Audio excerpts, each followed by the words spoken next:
नमस्कार, आप देख रहे हैं एटीएन लाइव और मैं हूं चंदन। जिस तरह से चीन के द्वारा हमारे देश के उन वीर सपूतों को धोखे से मार दिया गया, जिसमें हमारे देश के तकरीबन 20 जवान शहीद हो गए थे और उसके बाद से पूरे देश के लोगों में आक्रोश देखा गया।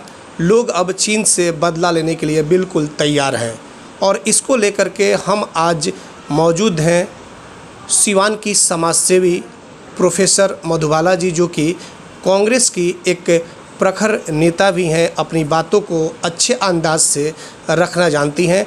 अभी हम उनके साथ मौजूद हैं। मैडम का स्वागत है एटीएन लाइव पे।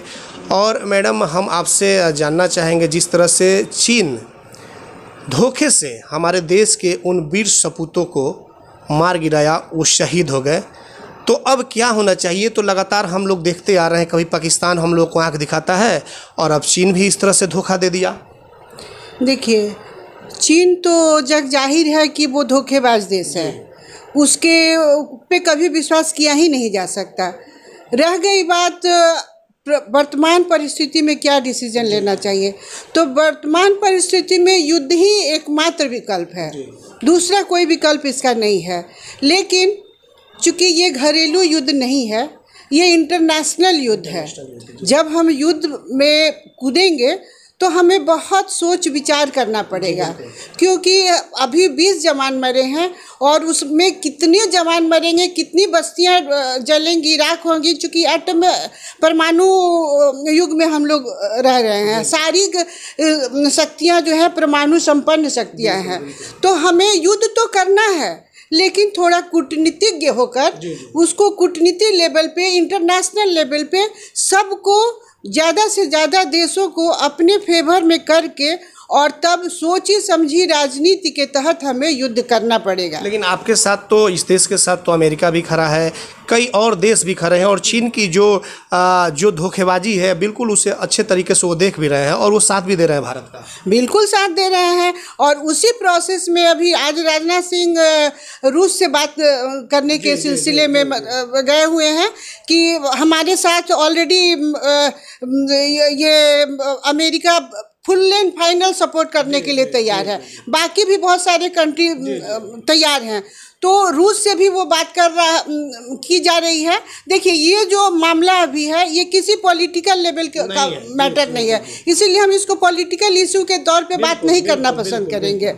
तो यहाँ पे अभी देखिए बातचीत चल रही है और हमारी सारी सेनाएं वहाँ पे पहुँच चुकी हैं, बॉर्डर पे हमारे सारे आर्म्स एंड एम्युनिशंस भी पहुँच चुके हैं। लेकिन युद्ध स्टार्ट करने के पहले वो जो कूटनीतिक चाल है, उसके विषय में विचार हो रहा है। एक दो ज़्यादा से ज़्यादा कंट्री हमारे फेवर में हो और फुल्ली सपोर्ट करें, सिर्फ ऊपर से सपोर्ट नहीं करें, इंटरनली सपोर्ट करें। इसके लिए थोड़ा सवाल एक ये उठता है कि कुछ बीजेपी के लोग कहते थे पहले कांग्रेस की सरकार थी तो पाकिस्तान को जवाब नहीं दिया जाता था, लेकिन अब तो मोदी की सरकार है, पाकिस्तान भी आंख दिखाया, अब चीन भी आंख दिखा रही है, लेकिन अभी भी मोदी जी कुछ नहीं कर रहे हैं, जिसको लेकर के लोग अब चाहते हैं कि आमने सामने एकदम हम लोग आमने सामने करके इस मामले को एकदम ये कर लिया जाए। देखिए, ये इंटरनेशनल मैटर है, ये देश का विषय नहीं है और अब मोदी को नहीं लड़ना है, ये तो पूरे देश के लोगों को साथ देना। वहाँ पे बॉर्डर पे जाके मोदी को नहीं लड़ना है, सेना को लड़ना है। और सेना को हमारी मनोबल की आवश्यकता है, जो मनोबल हमारे पूरा भारतीय दे रहा है। और साथ ही साथ केंद्र सरकार भी उसे फुल छूट दे दी है। तो सबसे इम्पोर्टेंट मैटर ये है, ये नहीं उसे कहा जा रहा है कि जब युद्ध करें या ना करें, ये हमसे पहले राय मशवरा करो तब करो। उसको फुल छूट दी गई है कि आप जैसी स्थिति होती है आप स्वतंत्र हैं युद्ध करने के लिए, या डिसीजन, सबसे बड़ी बात है डिसीजन युद्ध कोई नहीं चाहता है, कोई खासकर इस परमाणु युग में तो बिल्कुल ही नहीं चाहता है। लेकिन जब प्रॉब्लम आ जाए, जब ऐसी स्थिति बन जाए कि युद्ध के अलावा कोई उपाय नहीं है, तो उस समय युद्ध मस्ट है। और सही मायने में अभी वैसा सिचुएशन भी बना है कि चाइना को सारे लोग अवॉइड कर रहे हैं। पाकिस्तान लोग कहता है, लेकिन सबसे बड़ा दुश्मन हमारा चाइना है। तो चाइना का अभी ऐसा सिचुएशन है कि सारे देश उससे इन्वाइड हैं। तो अभी युद्ध करने का बहुत ही अच्छा माहौल है। और उसी माहौल को मतलब और स्ट्रांग बनाने के लिए बातें हो रही है और युद्ध होगी। 1 2 3 दिन जो भी समय लगे युद्ध होगी और उसके लिए ही सारी तैयारी चल रही है। पीएम नरेंद्र मोदी का कहना है कि चाइना से बदला लिया जाएगा। जमीन 1 फीट भी हम लोग देने के लिए तैयार नहीं है, चाहे इसके लिए कुछ भी हो जाए। हाँ। ये मोदी जी का क्या लग रहा है कि अगर चाइना अगर नहीं छोड़ रहा है जिस तरह से जो है, और अगर उसमें क्या लग रहा है कि मोदी जी उससे जवाब दे पाएंगे? बिल्कुल देना ही पड़ेगा जी, देना ही पड़ेगा, क्योंकि आवाम की ये पुकार है, आवाम की ये भावना है। और आवाम की भावना के साथ साथ हमारे जो भी मतलब हम जो ले चुका है अक्साई चीन, वो अक्साई चीन का नहीं है, वो अक्साई इंडिया का पार्ट है। लेकिन अक्साई चीन करके वो प्रोपोगंडा फैलाए हुए हैं। तो हमें अगर वो इंतजार कर रहे हैं कि एक मतलब होता है ना कि तिनका कोई डाले कि हम तुरंत ब्रस्ट करें, तो वो उस तिनके की इंतजार हो रहा है। क्योंकि जिस तरह उन लोगों ने मतलब अभी किया था, 100 सैनिक थे और उनके 400 निहत्थे थे बेचारे, निहत्थे थे और 100 मैक्सिमम 100 थे और उन लोग 400-500 थे, लेकिन उन लोगों को धूल चटा दिए।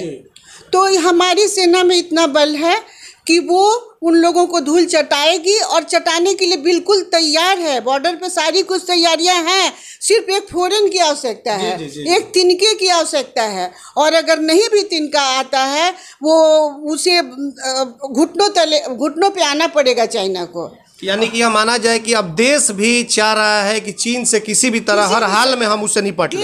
बिल्कुल निपटना है। क्योंकि दूसरा अभी कोई, और सबसे बड़ा बात है कि अभी माहौल ऐसा है कि अगर हम स्टार्ट कर देते हैं तो हम और भी देश हमारे साथ हो जाएंगे और चीन को, और वैसे भी कोरोना वायरस को लेके उससे सारे लोग इन्वाइड हैं। और इस माहौल में वो लोगों का ध्यान बटाने के लिए ये काम किया। चाइना को ये नहीं पता था कि ये हमारा जो भारत है वो 60-62 वाला भारत नहीं है। अभी ये 2020 डिजिटल भारत हो चुका है, डिजिटल भारत हो चुका है। इसके पास आर्म्स भी बढ़ गए हैं। तो अब लेकिन इस बात को वो वो सिर्फ ध्यान बटाना चाह रहा था, लेकिन वो शुरू से जो चाल चलते रहा है धोखेबाजी का, तो उसी चाल में था। लेकिन उसको समझ आ गई है और अभी और आएगी। और इसका हमारे जो जवान शहीद हुए हैं उन पर भी अब राजनीति शुरू हो गई है। राहुल गांधी का कहना है कि ये नरेंद्र मोदी नहीं, सरेंडर मोदी हैं। क्या मानती हैं आप, सरेंडर मोदी हैं?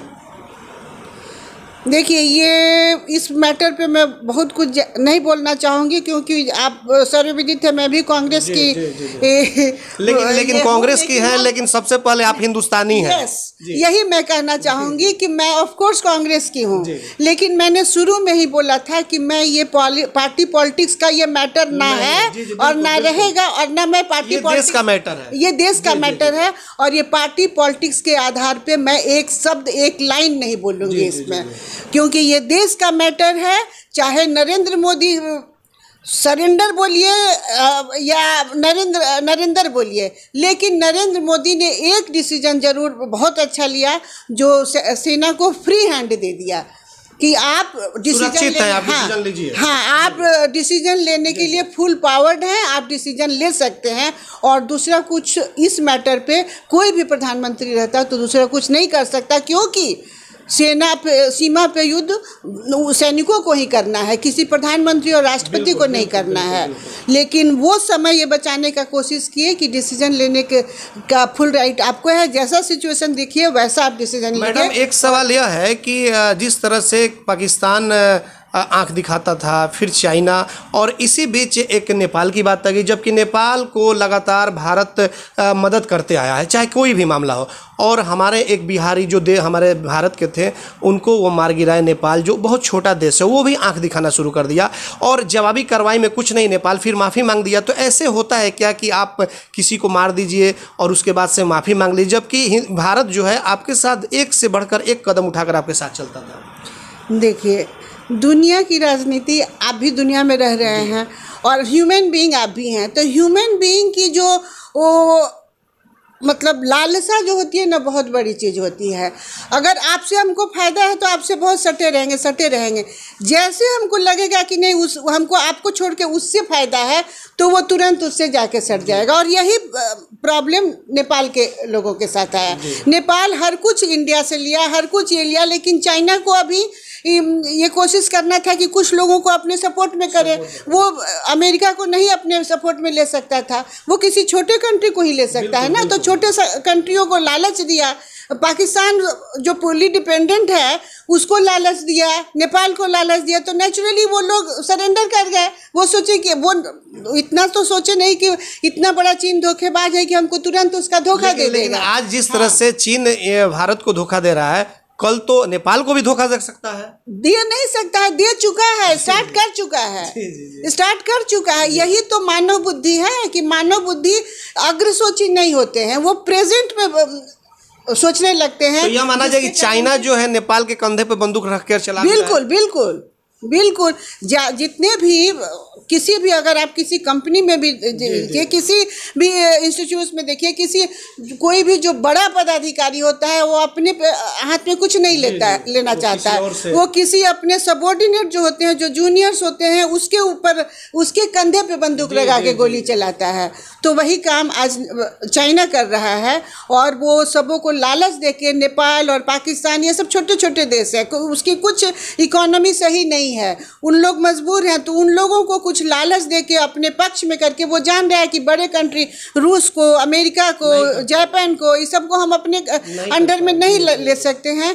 तो वो छोटे छोटे कंट्री जो बॉर्डर एरिया हैं उन लोगों को कुछ लालच देके अपने बस में करके और उसके थ्रू ये भड़काना चाह रहा है। अच्छा, आपको मैडम क्या लग रहा है, आप लोग बुद्धिजीवी वर्ग से आती हैं, आपको क्या लग रहा है कि अगर लड़ाई हो तो भारत चीन को करारा जवाब दे सकता है? पूरी तरह से तैयार है? बिल्कुल देगा, बिल्कुल 100% देगा।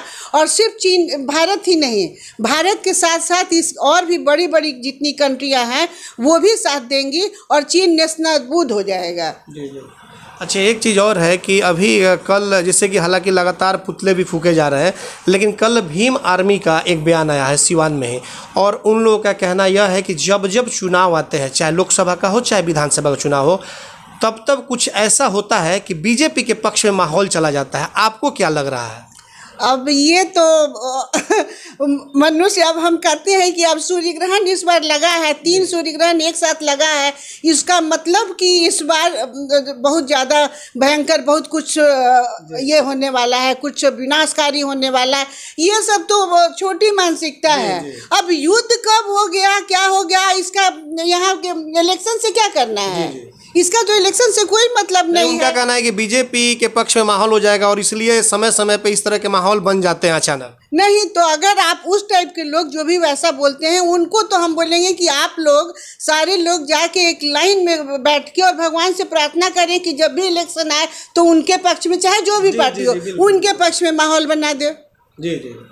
ये तो नरेंद्र मोदी या कोई भी पार्टी या नीतीश या कोई भी जाके तो नहीं बोले थे कि भाई इस समय बॉर्डर, अभी इलेक्शन होने वाला है, तुम लोग बॉर्डर पे लड़ाई करो। जी। तो ये तो क्षुद्र मानसिकता और छोटी बुद्धि की बातें हैं, इस पर मैं बिल्कुल सहमत नहीं हूँ। जिस तरह से देखा जा रहा है, जो हमारे देश के वीर सपूत जो शहीद हो गए, उनके परिवार वालों पे जो गुजर रही है आज के समय में, और देश के एक एक व्यक्ति चाहते हैं कि चीन से बदला इसका लिया जाए। तो आज जैसे कि रूस से बातचीत भी हो रही है, राजनाथ जी कर रहे हैं, क्या लग रहा है कि कुछ भारत जो है अब अंदर ही अंदर मूड बना भी चुकी है कि वाकई जो बलिदानी जिनकी हुई है हमारे देश के वीर सपूतों की, वो हम उसे ऐसे नहीं जाने देंगे, उसका बदला ज़रूर लेंगे, चाहे जिस तरह से हो। बिल्कुल सही बात है, बिल्कुल सही बात है। हमारे जवान जो शहीद हुए हैं उसकी बलिदान को कभी जाया नहीं जाने दिया जा सकता है, और उसका बदला हमें लेना है। और मेंटली भारत सरकार, हमारी आवाम, सारे लोग मेंटली प्रिपेयर्ड हैं। और सबसे बड़ी जिसे लड़ना है, जो हमारे सेना है, जल थल नभ, तीनों सेनाएं पूरी तरह से तैयार हैं और मेंटली, फिजिकली और आर्म्स एंड एम्यूनिशन के साथ और इकोनॉमिकली हर तरह से वो लोग फुल प्रिपेयर्ड है कि बस एक मौका मिले और हम लोग उसको नेस्तनाबूद कर दें। एक बार की समय ये है कि चीन से ही लड़ाई हुई थी, बहुत पहले की बात है, और जैसे कि जानकारी यह होता है कि उसमें महिलाओं ने अपना मंगलसूत्र तक दे दिया था लड़ाई लड़ने के लिए। क्या कुछ उस समय की बातें आपको याद हैं?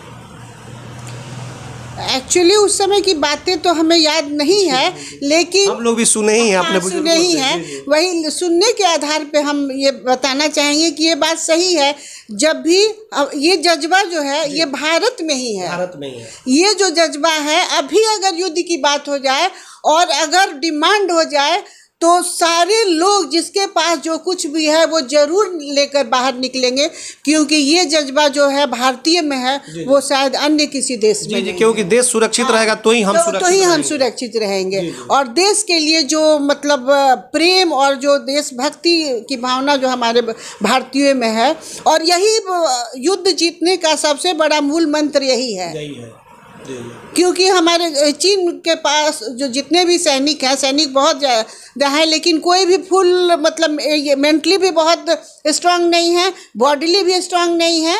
ठीक है, आर्म्स एम्यूनेशन है, उसमें दो मत नहीं है, लेकिन बॉडीली और मेंटली वो लोग बहुत स्ट्रांग नहीं हैं। और हमारे इंडियन में, हमारे भारतीय सेनाओं में यही दो चीज़ सबसे इम्पॉर्टेंट है और बहुत ज़्यादा और बहुत प्रचुर मात्रा में है, और सबसे बड़ी देशभक्ति और जज्बा। एक चीज़ मैडम और ये बात है कि कई बड़े बड़े लीडर कहते हैं कि चीनी सामग्रियों की बहिष्कार होनी चाहिए, लेकिन क्यों नहीं पीएम मोदी जी हैं, जब चीन और भारत का समझौता है, सामग्री जब लाई जाती है तो क्यों नहीं वहाँ सीमा पर रोक लगा दी जाती है? क्योंकि भारत को कस्टम पे करके यहाँ ना मंगाया जाता है। अगर वहाँ रोक लग जाए तो ना ही दुकानों पे सामग्रियाँ बिकेंगी और ना ग्राहक खरीदेंगे। तो इसके लिए आप क्या कहेंगे? देखिए, कोई भी देश व्यापार से ही चलता है, और व्यापार आज नहीं शुरू हुआ है, व्यापार बहुत दिनों से चल रहा है। तो ऑलरेडी जो सामान आ चुका है उसको तो वापस नहीं भेजा जा सकता है।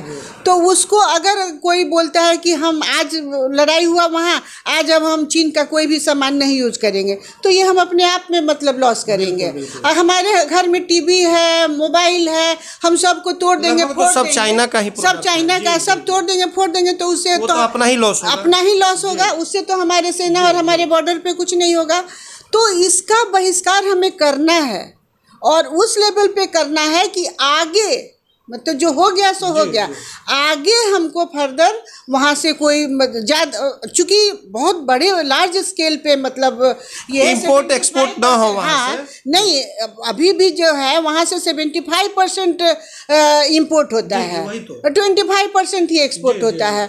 तो अगर हम चाहेंगे, लॉजिकल बात हम बोल रहे हैं कि अगर हम चाहेंगे कि 1 मिनट में वो सारे को कट कर दें, वो पॉसिबल नहीं है। लेकिन हाँ, एक स्टेप किया जा सकता है, स्लोली एंड ग्रेजुअली। जैसे अमेरिका वाले ने हिरोशिमा और नागासाकी में जब एटम बम गिराया था, उसके बाद से उन लोगों ने बहुत ज़्यादा मतलब है तोबा नहीं मचाया मतलब आपस में अपना सोचा, लेकिन स्लोली एंड ग्रेजुअली अमेरिका से व्यापार को पूर्णतः खत्म कर दिया। अब ऐसी स्थिति है कि एक सुई तक वो जापान में नहीं बेच सकते हैं। तो हमें भी स्लोली एंड ग्रेजुअली इसको ख़त्म कर देना है, बिल्कुल समाप्त कर देना है। और उस मैटर पे प्रोसेस चल रहा है, सरकारी आधार पे भी बहुत सारे चीज़ को रोकने का प्रयास किया जा रहा है। निजी संस्थाओं से भी पूछा जा रहा है कि भाई आप लोग के पास कौन कौन से चाइनीज ऐप हैं, चाइनीज आइटम्स हैं, क्या क्या चाइनीज बिजनेस आप करते हैं, उसका ये ब्यौरा धीरे धीरे बाइकआउट किया। हाँ, धीरे हमें ब्यौरा दीजिए, और धीरे धीरे उस पर भी विचार हो रही है और वो होगा।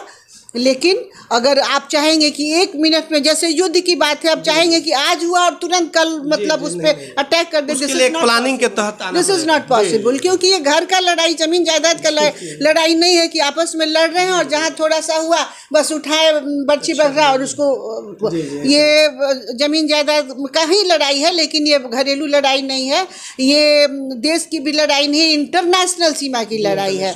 तो इसके लिए थोड़ा सा थोड़ी सी सब्र की आवश्यकता है, थोड़े से धीरज की आवश्यकता है, धैर्य की आवश्यकता है, और उसके बाद स्लोली एंड ग्रेजुअली हमारी जीत होगी, हम होंगे कामयाब, हम होंगे कामयाब। प्रोफेसर मधुबाला मैडम और एक अच्छे वक्ता के रूप में अपनी बातों की इन्होंने रखा। जिस तरह से जो जुनून देशभक्ति का इनमें देखा गया, ये भी चाहती हैं कि चीन से अब बदला लिया जाए, जो हमारे देश के सपूतों ने हमारे और आपके लिए अपनी जान की कुर्बानी दे दी। देखना यह होगा कि मोदी की सरकार से लोगों को काफ़ी उम्मीदें हैं और लोग यह चाहते हैं कि एक प्लानिंग के तहत और मोदी की सरकार चीन से बदला ले, और शायद ऐसा लग रहा है कि आने वाले समय में बहुत जल्द केंद्र की सरकार बदला भी लेगी। लेकिन खैर, यह तो आने वाला वक्त ही बताएगा कि वाकई में क्या बदला लेती है सरकार या नहीं, या फिर ऐसे ही इसे एक पॉलिटिकल स्टंट बनाकर रख दिया जाएगा। कैमरा पर्सन आशीष के साथ चंदन कुमार, ATN लाइव, सिवान।